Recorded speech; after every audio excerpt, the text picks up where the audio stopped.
going to call the meeting to order. Okay. Yeah, since I'm the last man standing.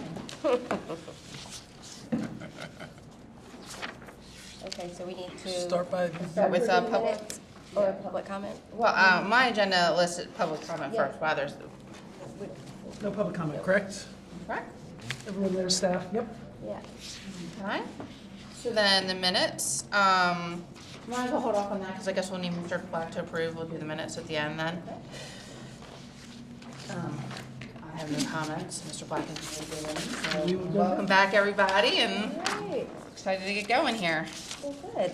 We have one topic for you today, and that is our elementary integrated literacy and our secondary English, language arts, and literacy. And so this is actually myself and Mr. Murphy. We're going to kick it off just to set the context and the background because this is the first time that this group has been formed. We formed this last summer, and they're going to share their work. So I think it's going to be of high interest to you. And so we wanted to dedicate all of the time today to this one topic. Okay? Okay, so, that's right. No, that's- okay. So here are outcomes. We're going to briefly review the guiding tenets for our ELA and literacy work, and to explain the FCPS response to student need, policy, and legislation, and then move into a more detailed explanation of our English language arts and literacy program, pre-K through high school.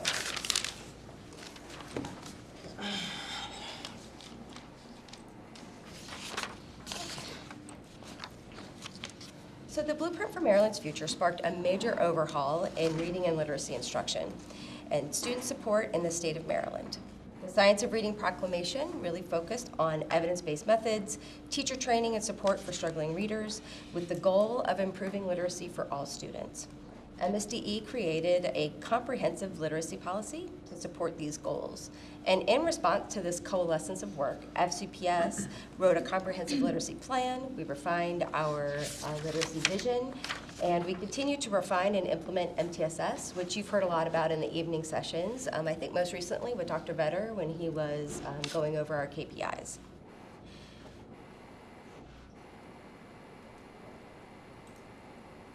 So the Maryland Literacy Policy really mandated a statewide shift to the science of reading for pre-K through third grade, with a focus on phonics, fluency, vocabulary, comprehension, all through a structured literacy program and universal screening, and the early intervention, that's really important.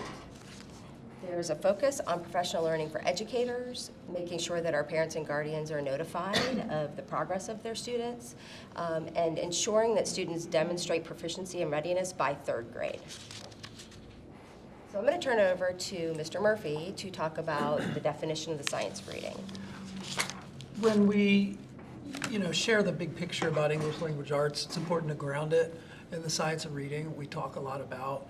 You can see a common definition that's there on the slide.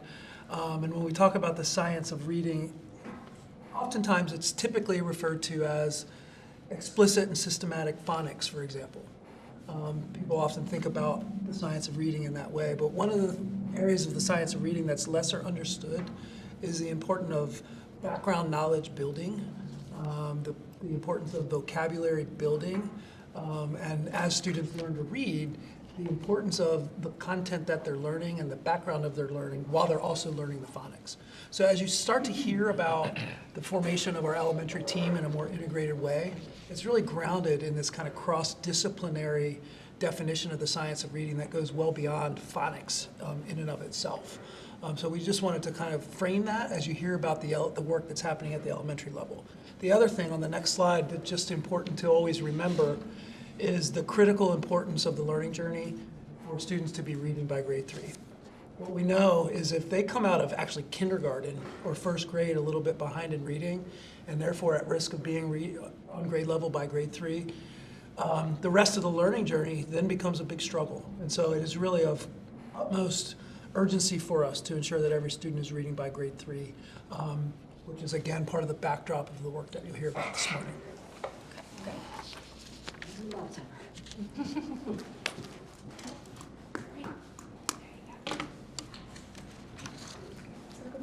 Morning. we'll give you an opportunity to read or reorient yourself with our FCPS literacy.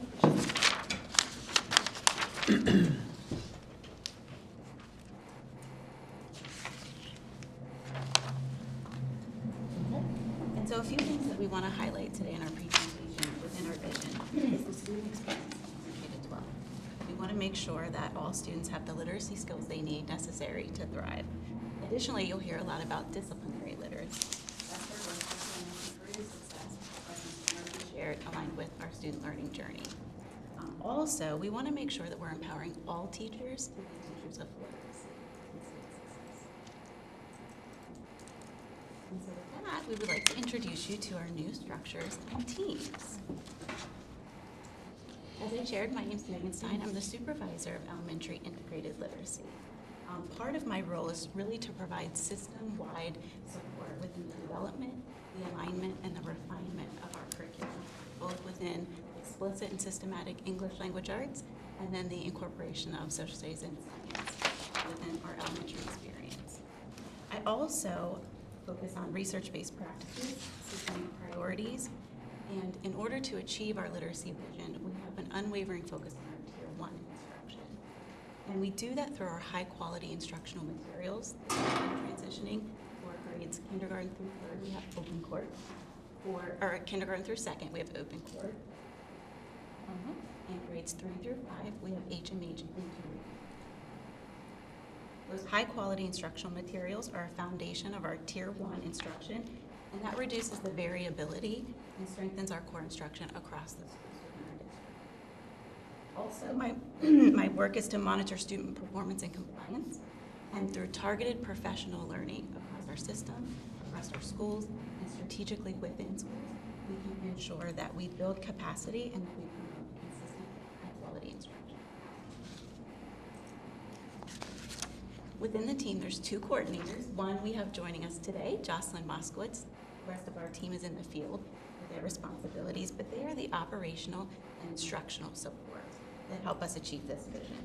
So they develop and align curriculum across our English language arts and integrated social studies and science. They also facilitate professional learning within our system, within our schools, and across classrooms that makes our vision actionable. Lastly, they collaborate closely with central departments and school teams to make sure that we're monitoring the implementation of our curriculum and that we're helping to problem solve and support. So together, these coordinator roles strengthen our execution and our support of our school.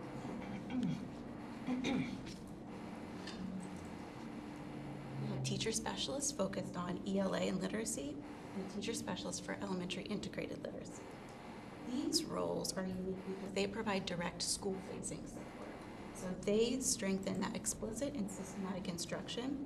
They work alongside teachers and support within Tier 1, and they model, they coach, and they do that job embedded professional learning. They also assist schools when we're monitoring and supporting student data within supplemental instruction, which is part of our MTSS system. And they also work to make sure that within our interdisciplinary practices, that we're infusing the vocabulary, knowledge building, and providing both sides of our reading to ensure skill learners. So these roles really help our system priorities translate within our school.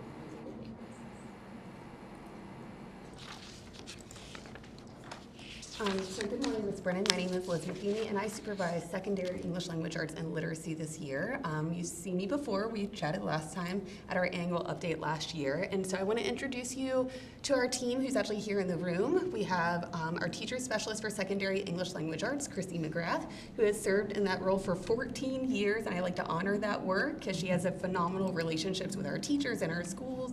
But an enhancement that we've made to accelerate literacy at the secondary level has been the addition of a teacher specialist for secondary literacy, and that's Julie Keeler, also in the audience, and she's new to the team this year. And so part of our enhancement and consideration of the student's experience is really what's driving this new organization system. What does a student's literacy experience look like across their entire school day? And you know that our middle school students have sometimes 7 teachers a day that is providing reading and writing instruction and materials with students. And so we think about our collective work is supporting Tier 1 instruction for all students and every learner. But we also know that our secondary ELA teachers. We have about 300 of them, and so sometimes they need content-specific instructional guidance based in our ELA standards, but sometimes we have teachers who are new in their careers or new in their schools, and they need literacy guidance. They need literacy support. How do I get kids to read and write at my specific standard level, and how do I support them in that growth if they are behind grade level? And so all of us collectively support all of our teachers in Tier 1 instruction and all of our literacy specialists at the secondary level too.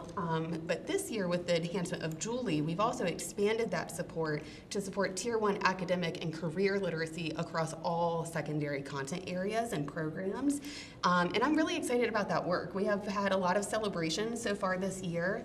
What that looks like is that Julie works with our school teams and also our curriculum teams in the curriculum office to really think about what are the reading needs, the qualities of text that we're putting in front of students, and what are the writing needs. And so for the first time, FCPS has a consistent writing strategy in all of our content areas in all of our secondary schools. And we have collaborated across all of the teams to land on claim evidence reasoning. And so that structure parlays into not only paragraph writing, but also extended essay writing. It gives students consistent language across their day too, so they can walk into a science classroom, a social studies classroom, an ELA classroom, a PE classroom, and I've even seen it in real time at CTC in a very beautiful way with auto mechanics. Teachers using consistent language and structures in talking about expectations for their content areas.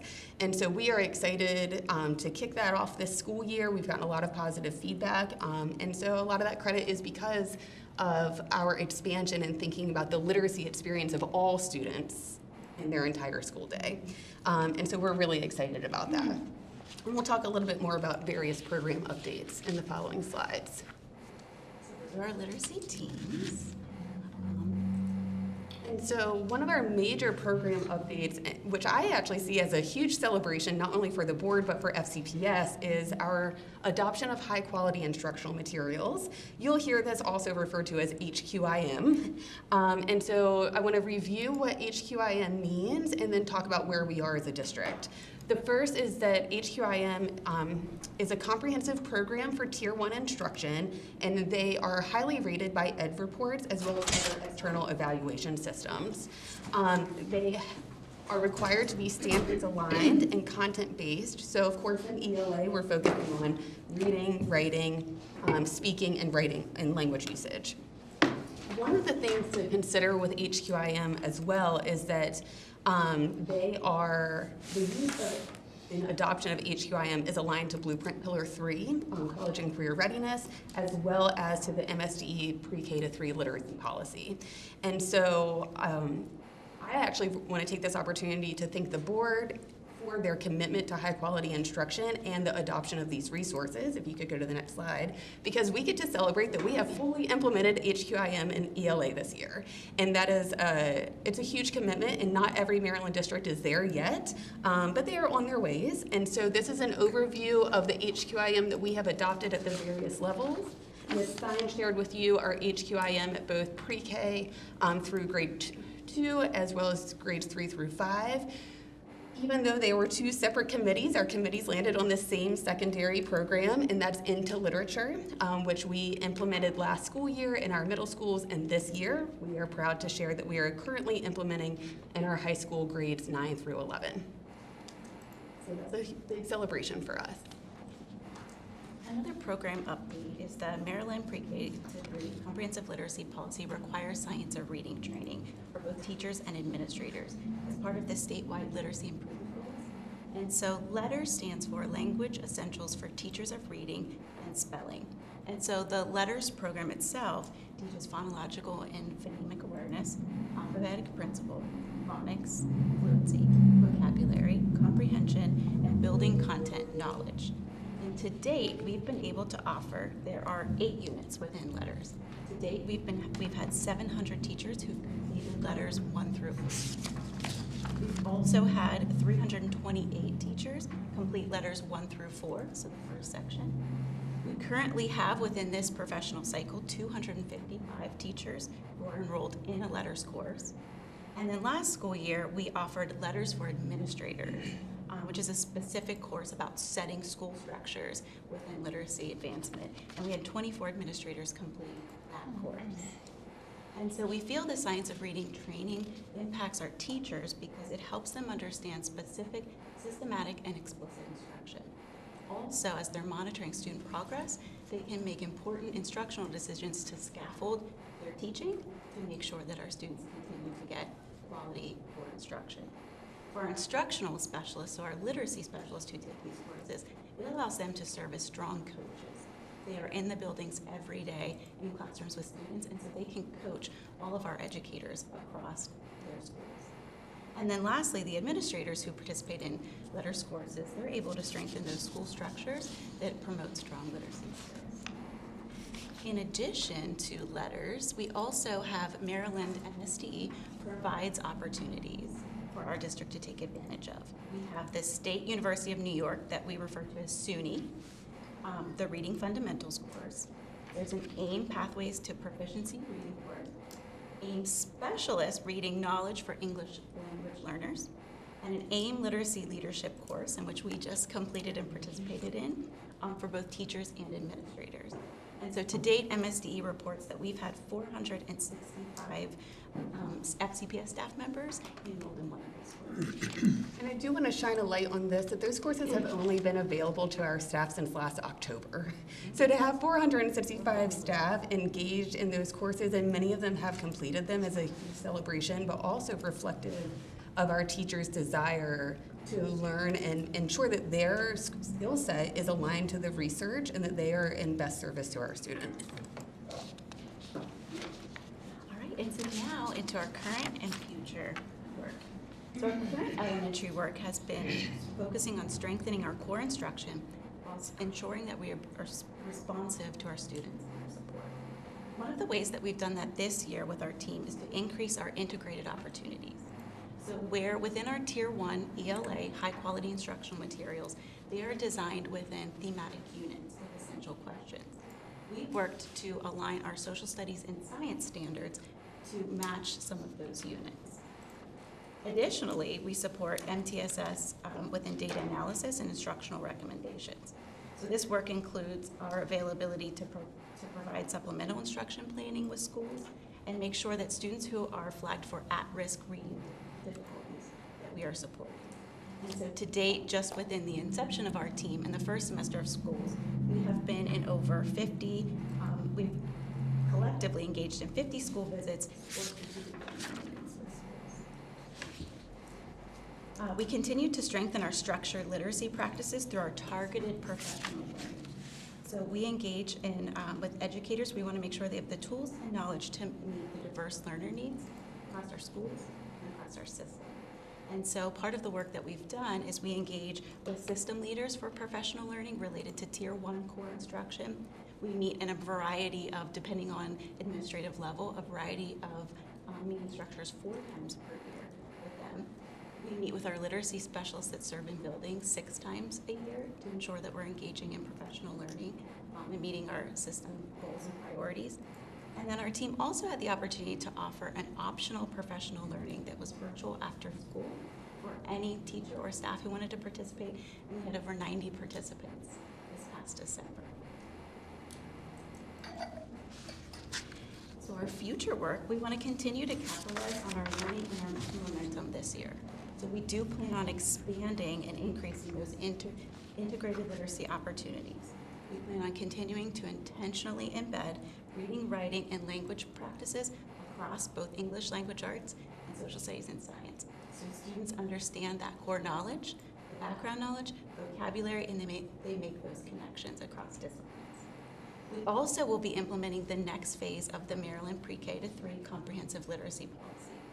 Next school year, all students will be screened in kindergarten through 3rd grade 3 times a year. We'll go engage in a screening assessment to ensure that anyone who's flagged for an at-risk reading difficulty, that we would create within 30 days a student reading improvement plan. So that's called the acronym SRIP. So that's another way that we are going to be working to fulfill the comprehensive literacy policy, but making sure that we are engaging and understanding in our students' learning learning journey, and that we are responding collectively and swiftly to make sure that we're supporting. Real quick, what tool are we going to be using for that assessment? Yes, we have Dibbles. Okay, I thought that's what we were using, but just wanted to clarify. Yes, Thank you. great question. And then lastly, we will have new Maryland College and Career Readiness Standards for English Language Arts and Social Studies. So we'll work in making sure that we are engaging in professional learning for our schools and refining and aligning all of our curriculum and resources to those new standards. Okay, so let's talk about secondary. So our current bodies of work is to really refine and enhance our implementation of those high-quality instructional materials within literature. Our high school teachers are concluding semester 1 right now, and so they have a fresh start later this month with semester 2, and so really refining what our scope and sequence looks like, assessment, implementation, et cetera, and also making sure that we're meeting the needs of every student in their classrooms. Our HQIM has robust resources to meet all of those needs and making sure that our teachers know where to find them and when to use them for which students. We also know that you might be wondering, you said HQIM for grades 9 through 11. What about English 12? Our English 12 curriculum is actually developed in partnership. It's portfolio-based, but it's developed in partnership with Frederick Community College. And so we are currently enhancing that curriculum, updating a few articles, and just making sure that it's meeting the needs of both of our institutes. I have a cadre of teachers working on that right now to implement and refine that curriculum use in the spring to make sure that we're meeting the needs of those students too. We are also, Ms. Stein shared the new ELA standards from MSDE. Those were adopted by MSDE last summer, but you'll hear from us in March about those because they still need our local board approval as well. But we are slowly beginning to onboard our literacy specialists and our ELA teachers to those new frameworks. That way it's not brand new information when we return in August. And so it's a slow and steady process. We also honor the fact that for our secondary teachers, many of them have a background in literature and not necessarily the teaching of reading. And so we want to make sure that we are supporting schools, teams, and teachers with science of reading professional learning. That is actually something that Chrissy and Julie have been in the field doing a lot the last 3 school years, supporting staff-wide, school-wide PL about what is the science of reading, what does it look like in your classroom. And so we'll continue that partnership with schools and that work at the teacher level. And also we are continuing to strengthen disciplinary literacy across all content areas. And so we are really in tune with what teachers need to use our consistent writing practices, but also what do they need to support reading and reading growth and learning how to read like an engineer, learning how to read like a scientist. And so we have strong partnerships within all of our curriculum teams and are excited to see that next step and evolution for next school year too.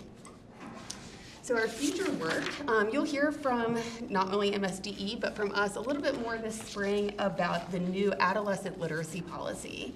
And so I want to give you a little bit of a framework for that resource because a draft has just been recently shared with us, to be honest with you.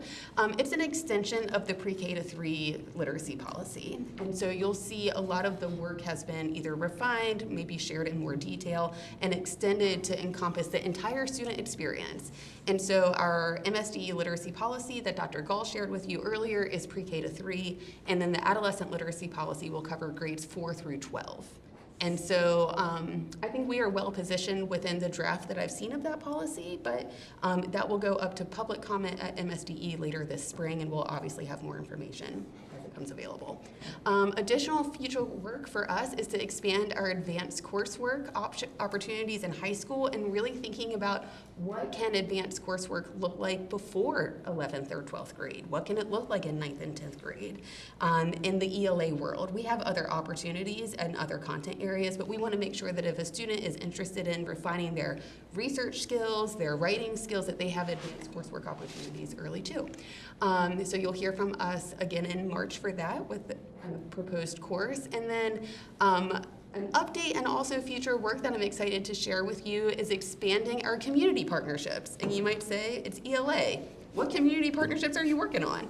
And so this is our inaugural year that we have established a partnership with the Weinberg Center to have a curriculum-aligned theatrical performance for our schools to opt into to expand the classroom. And so what that looks like is that in February, we have a slew of students scheduled to go to the Weinberg to engage in a performance that the Weinberg is hosting, that it's not only directly connects to our ELA curriculum, but also our secondary social studies curriculum. And so we really are believers that the classroom is not limited to four walls, that we want to expose them to the theater and the drama that we read and analyze in class as well.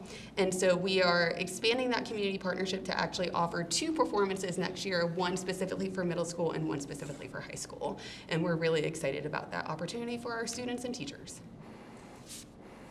So I want to take a moment and shine a light on 2 folks that we have with us today. I want to invite Ms. Darren Lucas and Dr. Josh Work to the table to join us. They represent Governor Thomas Johnson Middle School, and I think that they are just a bit of a dream team, to be honest with you. And I want to shine a light on their good work because Ms. Lucas as literacy specialist and Dr. Work as the principal have really been strategic and incredibly thoughtful about their team of teachers, their students, their student needs, and what HQIM can provide, as well as support from our teams. And so I think it's really important. Like I can wax generalities about the work, but they live it every day. And so I want to turn the table over to them to talk about the TJ experience for their staff and students. Thank you. Good morning, Ms. Brennan. Good morning, Mr. Black. My name is Josh Work, principal at TJ Middle School. Part of our experience here at TJ has been 6 years ago is when I arrived there, was looking at our data and seeing where do we see opportunities for growth in ELA. And so part of the instructional leadership responsibility is casting that vision of having high literacy instruction expectations across the building. And so quickly met with Ms. Lucas and established, what do we want literacy to look like here at TJ for 6th, 7th, and 8th graders. And it was a really good time with partnership with Bobby's team, Ms. Gall's team, and Ms. Matheny coming out to say, what opportunities do we have to really help further the instruction for ELA classes at TJ? And so part of my responsibility is looking at that vision and then creating opportunities for our teachers to collaborate. That was one of the most important tenets for our building, was how do I make sure that our ELA teachers have the opportunity to collaborate, to talk about these HQIM materials, to look at formative assessments, respond to the needs of our kids. And so that's one of the highest priorities that we have at middle school, is creating as many opportunities for our teachers to collaborate around how our students are doing and responding to those needs. Within that, we also layer in, you heard a little bit about multi-tiered system support, MTSS. The different tiers of intervention that we're doing is Tier 1, Tier 2, and Tier 3. Tier 1 meaning that we respond to all the needs that we can. Tier 2 is targeting specifically students on the cusp of proficiency for MCAP. And then Tier 3 are some of the biggest gaps that we see within ELA standards. And so what you have to do is create a structure and support for those things. So you can cast the vision, but you have to make sure that you have supports, resources, and opportunities for teachers to collaborate within that vision. And so we make sure that all of our ELA teachers have common planning time together. If they are co-teachers, they make sure that they not only have opportunities to collaborate with ELA, but they're also able to go into the classrooms to help teach right alongside them as well. And I think the greatest thing that we've seen is just the partnership between the school and CNI. Mr. Murphy, Ms. Gall, and Ms. Matheny coming out, talking to our teachers during ALP and during the accelerated learning process to say, what's the experience that you have? How is HQIM being implemented? And then taking that feedback and helping to further the instruction that we're seeing at TJ. And I think that's where we've seen the biggest kind of bang for our buck, is helping our students grow. And we've been very blessed to see ELA achievement continue to go up year after year at TJ. And I think it's a response to the structures that we have, and then also just the high expectations that we are carrying on from what we see as our key drivers at the system, from the board, and then carrying them out at TJ. So I'll turn it over to Ms. Lucas. She'll talk a little bit about what she sees in the classroom. So with the implementation of the HQIM, we have found that consistency throughout classrooms as well as from school to school has increased tremendously. So when we have students transferring from other county schools, we know exactly where they are. We know exactly what they have learned up to that point in time, and then there is no lag time to catch those students up. Those students are ready to jump into the curriculum. We, as teachers, no longer have to spend time searching for materials. which that was a heavy lift for teachers. So now we can focus our time to the consistent quality implementation, exploring that with our colleagues, because everybody, like I said, are on the same page. So there is no, this classroom is teaching this, and this classroom is teaching that standard through a different text. There is, like I said, the time to really dig into the materials to make sure that the high quality instruction is happening throughout all of our classrooms. The high standards of rigor, again, is consistent because we are using the materials, the high quality materials that have been provided to us. Within those materials, there's the opportunity to scaffold. There's a lot of recommendations on how to scaffold vocabulary comprehension that our teachers do dive into and use regularly. And we are able to better anticipate the misconceptions of students because we do have that time to discuss, to review, to know where the students have been, where they're going, and then again, spend that time to adequately develop well-conceived lessons for our students. We also use this material in our tutoring system where we pull forward Tier 2 and Tier 3 tutoring. That allows us to, again, stay in the same realm, the same, like Ms. Matheny said, where we go on themes. So it's in the same theme, it's in the same standard. We use different materials provided by the materials in order to push our students ahead, to scaffold them up. For our CUSP students, our Tier 2 students, we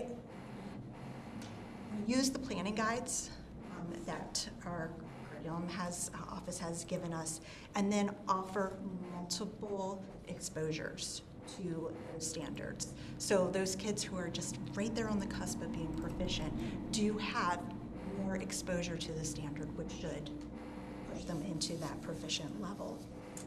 For our Tier 3 students, we have adopted at TJ kind of the preview-review model where we expose our students to standards that are upcoming using materials from our HQIM. That way they are already on board with the tools that we're being used, with the standards that we are going to be discussing. So they have one kind of foot in the door to give them a little bit more of an opportunity to be successful right off the bat. And then we go back and we review that as well. So when students aren't achieving, we review, we figure out what we need to do using these materials to then scaffold it up and revisit struggling standards for students. And then for our ALP sessions, this is where we really have the time to, instead of just overall PL of general strategies, to really dig into the curriculum, to really unpack each of those lessons, each of those standards. I know where each of our grade levels are going, so that way I can come ready, prepared. Here's a strategy, here is the opportunity to use XYZ from our materials to be able to, again, push our students forward. And that's through all tiers, Tier 1, 2, and 3, as we're instructing our students. So I think that's, and again, thank you for giving us the opportunity to use literature. It's really, it's streamlined our curriculum and our abilities to teach. Thank you both so much. I think at this point, we have questions. No, I'm Okay. pretty good. I do want to take a moment, actually, before questions. We did not highlight the backbone of our team, which is Rhonda Wolf, sitting in the audience. She is our administrative secretary, also new to our team this year, and she is a July 1st start in the curriculum office is not for the faint of heart. And she jumped into new structures, new people, a huge team, and has just carried our team gracefully. So I do want to shine a light on her too. So thank you guys very much for your presentation. I really appreciate it. One of the things that's been an ongoing issue for me, I know we've talked about it previously, and it comes up because it comes up to me from parents. And it was my experience when I had kids in the system. But how are we communicating with parents, particularly too as we get to that middle school level where, you know, there's the independence and the, you know, changing of the parent relationship with the parents of children who are struggling? Because one of the things I hear all the time, and I still hear it from parents, is I just now am finding out that my kid is not in this level, or I'm just now hearing, and I know too, as one who would get the, you know, the printouts and the letters we would get about where we are in proficiency. I get the letters with my double scores for my kids. And, you know, I read them and understood them, and then I used to make my children write me book reports all summer. We had to do a book a week, and then they had to write me book reports, so I'm that kind of person. So I'm a little hyper, so I did read, you know, the Dibbles, and if there was something on there, like we were reading extra books, we were doing, you know, whatever. But also I understand that, you know, and particularly for our families with struggling readers, a lot of that is, there's a huge genetic component to that. And so the people who may not be getting our information may not be getting it in a way that they understand where their child's really falling. Like, I feel like sometimes we're not saying, warning, warning enough. We kind of send this nice letter and it says, we really love your student and they're doing all this great stuff, and then like, they're not proficient, you know, we kind of bury the lead, you know what I mean? Because we don't want to be mean. We don't want to say, we don't want to lead with the negative, but I think that leads parents to not pay attention. So what are we doing to engage parents, to make sure parents really know where their child is struggling? So you'll see, and I think you can team answer Maybe I'll this. start with, because I think some of where we're going in elementary, and then they can speak to secondary, will help answer your question, because we did always send the Dibbles letters. We did the screening assessment, and you would receive a general letter, and you would receive information that your child was getting supplemental instruction. What does that mean? So one of the things I brought, if you want to look at the requirements for MSD with the Student Reading Improvement Plan that we call the STRIPS, next year we will have increased enhancements in this area. So all students in grades K through 3 will engage in that screening assessment in the fall. Within 30 days, we are required to again send that letter. Your child's been flagged for at-risk reading difficulties. But what happens next is that within 30 days, we have a meeting with a specific plan, and that meeting must include the parent. And so what we're in the process of right now, actually we have a meeting on Friday, we are going to be developing, what does our template look like? That will have the students' diagnostic assessments, screening assessments, what our plan is to support, and then we'll revisit that plan along with the parents. Yearly it's required, and then we'll do it year by year. So I do think that the next year when we begin the student reading improvement plans and the screening across third grade that's required, you'll see an increase in communication and parent involvement. They'll be at the table able to ask the questions, what does the intervention and support look like for that student? So those are just the requirements from MSD, but we plan on building out our template that will be uploaded and will support and monitor that student throughout their journey from kindergarten to third grade. I anticipate that the adolescent policy will follow suit with something similar. So I just wanted to build that background before you jumped in to know that that's what's coming and will be implemented next school year. With that, which is excellent, I'm glad to hear that, what are we doing? Are we not assigning, but are we giving suggested supports that can happen at home when we have these meetings also? Because we're not gonna be able to do this all just in the classroom. That's right. And Yeah, I was going to say, if you want to talk about the secondary version of communicating with parents, and then we could talk about Okay. your next question. I think that the SRIP, the one thing to consider is that its point of origin is in elementary school, but it will follow a student until they are at grade level or dismissed from the SRIP. So I think the consistency and communication is really what our families desire. I desire it as a parent too. And really thinking about, sometimes you get a letter and a document and an invitation to a meeting, but what you really want is a phone call, right?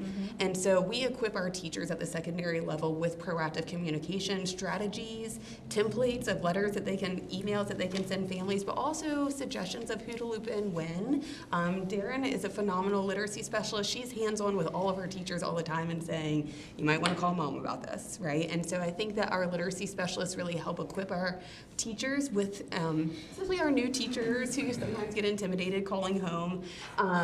We're always working on refining our communication with families because we know it's a need. I hear that feedback. I live it too. And so helping our teachers know when to call, how to move the needle with this. And sometimes it's just classroom performance, right? But I think that the SRIP will get to the target of the reading on grade level based on our screeners that we have in-house and that data. But we also recognize that sometimes the data can be overwhelming for families too. So the team of people working on this is going to really think about the FCPS responsibility, but then also the family experience and the student experience too, because once you're, especially in high school, our high schoolers might be part of these meetings, right? They can have a conversation about what's working for them, what's not working for them, and what that student involvement needs to look like. One of the things I noticed as a parent, and then, just with my friends and my kids' friends, is that students seem to kind of be able to fake it until about fourth grade. And that's when the material got just too hard, too next level, and they just, so you had a bunch of kids that could go to like third, maybe fourth grade, and they were getting good reports home from school. Everybody's like, oh, everything's fine. And then their ability to cope or to mask their way through their issues really declined. And that's kind of where, like, going into that middle school from that 5th to 6th, where that's in that transition, that's, I think, where we kind of lose kids a little bit, where they lose interest in school, they lose motivation. So I'm really glad to see, the steps that you guys are taking, because I think that that's where it's like kind of critical to make them re-engage and also find out what we missed earlier, because there's plenty of kids that learn, I've had friends, and my daughter too was like reading a story, before she was 2. She wasn't reading that story. We had read that story 600 times, and she had memorized that story. And she memorized what the words looked like. She memorized, but she was not reading, you know what I mean?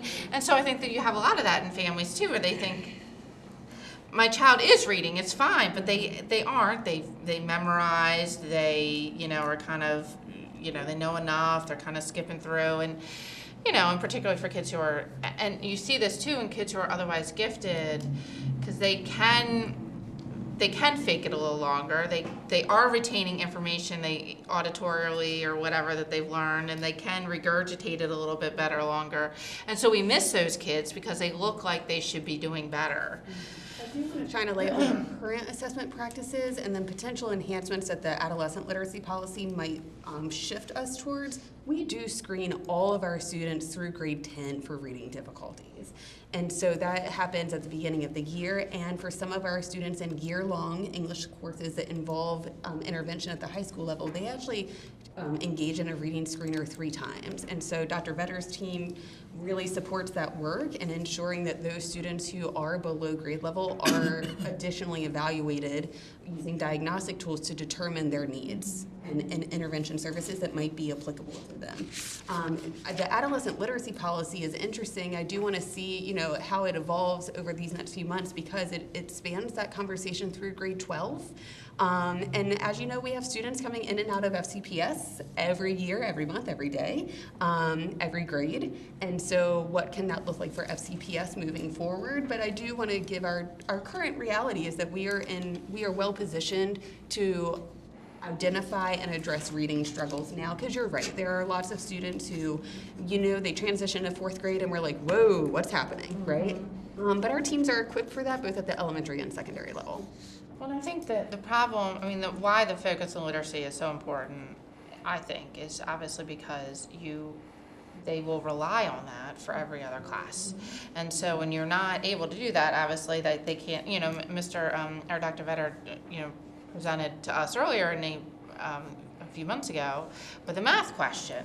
And so our students are performing not well on the math question, but the reading behind the math problem was fairly complex. So now if our students aren't reading, they could have done the math perhaps if we just had the numbers, but they couldn't do the reading that created the math. And so it obviously does impact, you know, elsewhere as well. I was glad to hear what you were saying as far as kind of bringing it across the other subjects. One of the reasons why the classical education model was appealing to me and our children went through FCCS, it was because of that integration. And so I'm glad to see that integration is kind of making its way back into the system. You know, we kind of gotten away from it and everybody's doing their own thing, but now kind of understanding that, you know, you want to be reading about, if you're reading about Shakespeare, then you should be doing the science that was popular during Shakespeare and talking about, you know, tying that into the math or tying that into other things, and how that constant reinforcement is so helpful. So I was really glad to hear that, because I think that's critical. I think that's something our system's been missing. So I'm really glad that that's things that we're already starting to do. So I'm glad to hear about that. We are really excited about our elementary integrated literacy team. The other thing that hasn't really been mentioned is that they work very closely with our elementary math team. So we're really looking at the entire elementary school day for a student experience from beginning to end. What does that look like? And how can we really support literacy development across the day, to exactly what you were speaking about. So we're excited about this team.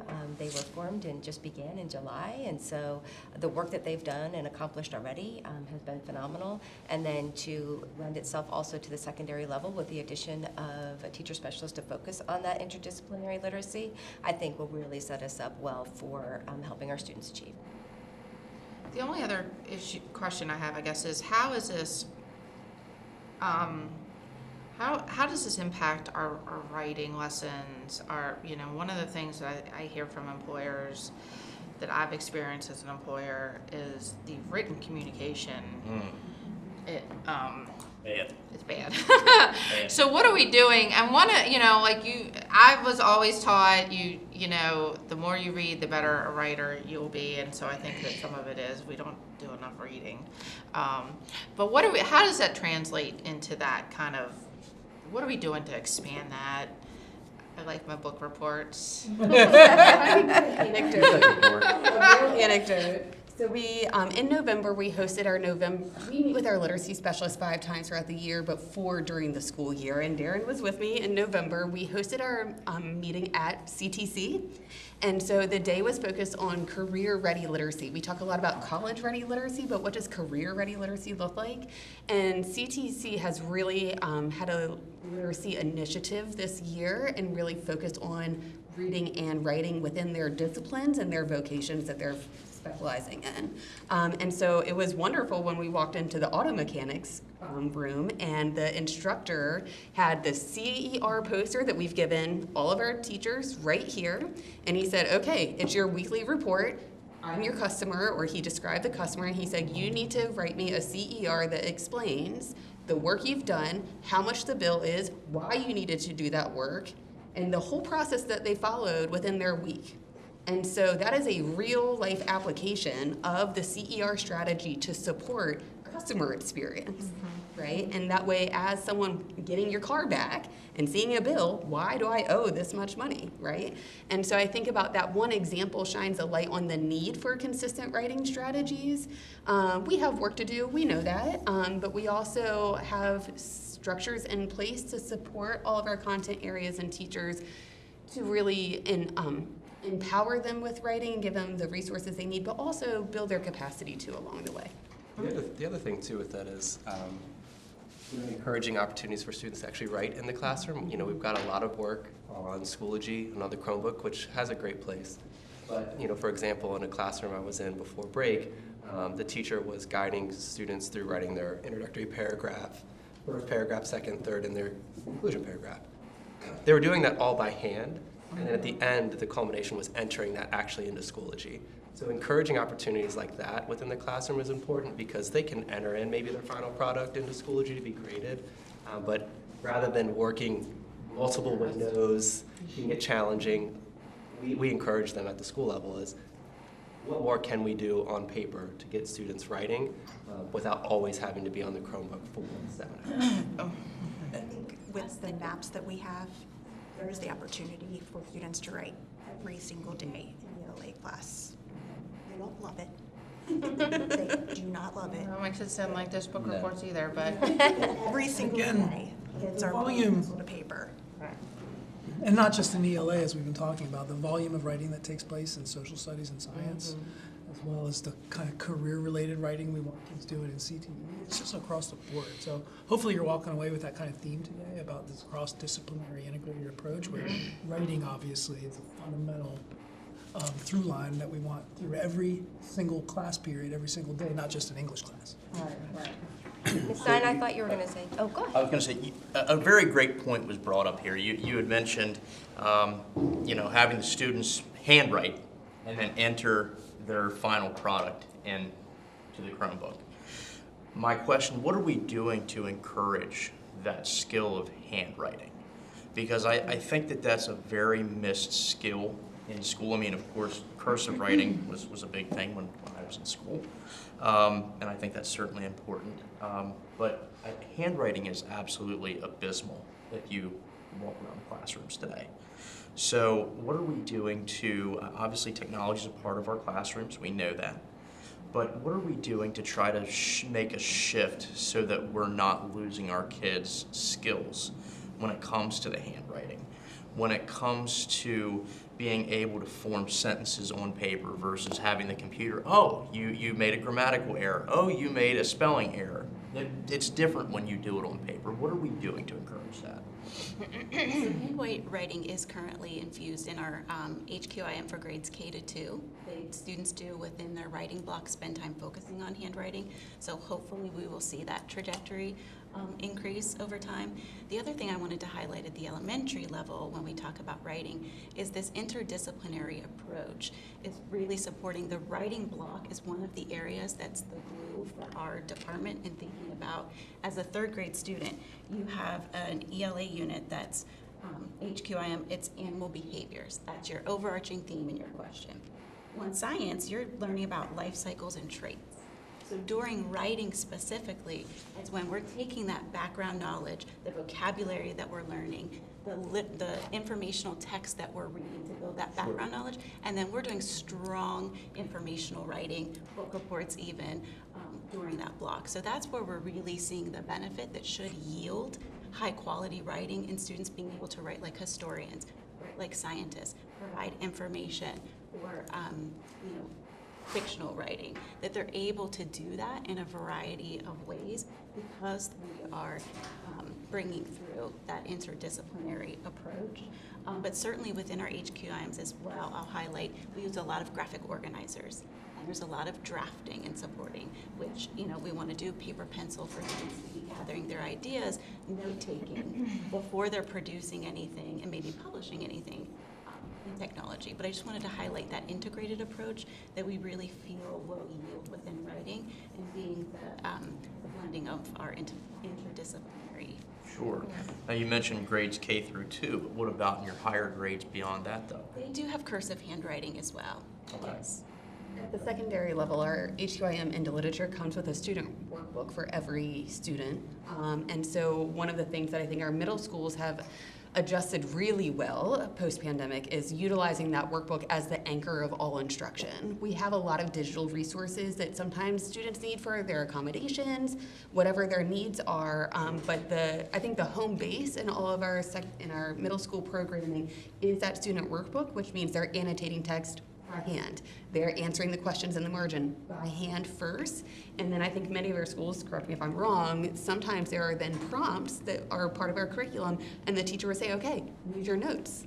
And the students have learned, I better do all that work, kids, I'm gonna be able to use it later. And so I think that our teachers have adjusted to that really well, and so have students. I think that they've liked that approach. This is one of the reasons why the HQIM is expensive, is because we are ordering 40,000+ consumable books every year, times multiple units for every single student. And so it really is back. If you go into an English classroom right now, kids writing in the book with a pen, highlighting, sticky notes, writing a paragraph at the end after reading something by hand. But it is one of the reasons why the HQIMs are so expensive, because we order all these books every year. It's not just digital. And I have to tell you that the best part last year when I was in a lot of middle school classrooms, the kids would be like, Miss, pictures are in color. So they and it's so sweet, but it's the little things for them, but they really do, it's their pride at the conclusion of a school year. Like, this is the work I've done.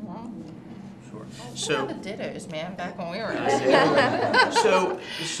Are we making a shift towards more paper pencil in our English language arts? Are we headed in that direction, kind of moving a little bit away from the Chromebooks and the technology and trying to get kids back on pencil and paper? Or is that kind of where the trajectory we're on? I think we honor teacher agency to meet the needs of the students directly in front of them. And so I might have a class where I say we're really focusing on the workbooks because that's what's best for this specific group of students. And then the very next class period, I might have students with a lot of different accommodations, and the best way to meet those accommodations is to utilize a blend of the workbook and the digital platform. And so we want to empower our teachers to serve their students, but I do think the workbook as the starting point sort of speaks to what you're asking. And the balance. Balance is important. But I would say absolutely, it's our push as a district. Getting all teachers and kids there is the challenge, particularly in high school. You know, we have those long 90-minute blocks in high school, and there are times where we may see this for too long, and we know that's an issue. And so using the consumable workbooks as an anchor for them to be engaging with the print and actually handwriting more is absolutely a push, but we have a long way to go. I mean, the research seems to be leading to show that, you know, handwriting helps with retention, that's way better than note-taking on the computer. And I could type much faster than I could write. So in college, I was excited to be able to type notes, but you don't retain that as well as the handwritten notes. Now, handwriting your notes and then typing them, that was like an extra, but not just trying to type was not the same. Like, and I think that's part of why people can type fast is because they are not really taking it in. It's just kind of going straight through, and I think that's probably part of the problem. But so I'm glad to hear that because I think the research is showing that handwriting, paper, pencil is actually much better for retention. And of course, your blue light coming out of the screen is horrible for the eyes. Yeah. So, you know, that it's a big difference between reading a paper book than it is sitting there looking at a Kindle or something like that. It is not the same. So I can't imagine sitting there on a screen for 90 minutes. So I'm glad to see that we're making that shift. As a principal for many years before taking this role, as we adopted the HQIMs, I saw a significant shift because teachers have the resources, they have the books, students have the workbooks. They're not uploading as much technology. We're leveraging it when we need it, Sure. and there's a balance, but we're not utilizing it as much because we don't have those other resources. So. Thank you guys very much. Oh, I guess we have to, you went here, so Janie's no longer with us because she is no longer on this committee. Right. Because she's, and so we have to approve the minutes. Okay, well, But we held on that, okay. Thank you. There we go, all So, right. looking ahead to next month, this is kind of our journey through the core content areas. Today was English language arts. Next month is math and science. Following that will be social studies. And then the March meeting, as a heads up, is when we do bring new curriculum and new standards, things that are often coming from the state, to you as a C&I committee, and then they go to the full board after that. So that's what's coming in the next couple of months. Okay, Great. thank y'all very much. Great, thank you.